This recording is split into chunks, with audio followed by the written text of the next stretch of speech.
পাহাড়ে কংগ্রেস ঘুরে দাঁড়ানোর জন্য চেষ্টা চালিয়ে যাচ্ছে। মঙ্গলবার উদয়পুর গোমতী জেলা কংগ্রেস অফিসে অবসরপ্রাপ্ত কর্মচারী মাধব জামাতিয়া ও বীরেন্দ্র জামাতিয়া আনুষ্ঠানিকভাবে কংগ্রেস দলে যোগদান করেন। তাদের হাতে দলীয় পতাকা দিয়ে বরণ করেন কংগ্রেস দলের গোমতী জেলার সভাপতি টিটন পাল, ব্লক কংগ্রেস সভাপতি আরত বাহাদুর মলছম, কংগ্রেস নেতা প্রশান্ত সিনহা সহ অন্যান্য নেতৃত্ববৃন্দ। তারা বলেন, কংগ্রেস দল সারা দেশে শক্তি অর্জন করে চলেছে। দেশে একটি সরকার আছে বলে মনে হচ্ছে না। প্রতিদিন জিনিসপত্রের দাম ঊর্ধ্বমুখী, দরিদ্র আরও দরিদ্র হচ্ছে, বেকারের চাকরি নেই, গ্রামে কাজ নেই, রাজ্যেও একই অবস্থা। তাই রাজ্য ও দেশের সরকারকে সরিয়ে বিকল্প সরকার তৈরি করার জন্য রাজ্যে কংগ্রেস দল কাজ করে যাচ্ছে। দলকে শক্তিশালী করার জন্য কাজ চালিয়ে যাবে কংগ্রেস দল।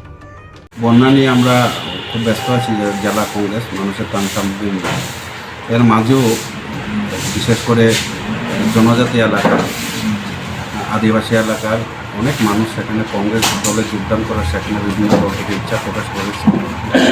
আজকে আমাদের দুজন একজন প্রাক্তন কর্মচারী মাধব জমাতিয়া এবং বীরেন্দ্র জমাতিয়া, দুজন বরিষ্ঠ নেতৃত্ব কিল্লা এলাকা দীর্ঘদিন আপনার বামপন্থী আন্দোলনের সাথে জড়িত ছিলেন।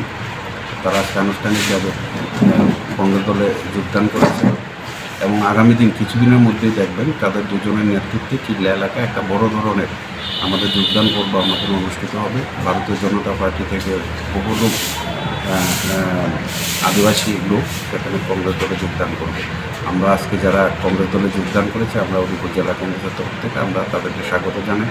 ব্লক কংগ্রেসের মাননীয় সভাপতি বাগমার আরত বাহাদুর মৌসুম ছিলেন এই যোগদান সভায় এবং কংগ্রেস নেতা প্রশান্ত সিনহা সেখানে উপস্থিত ছিলেন।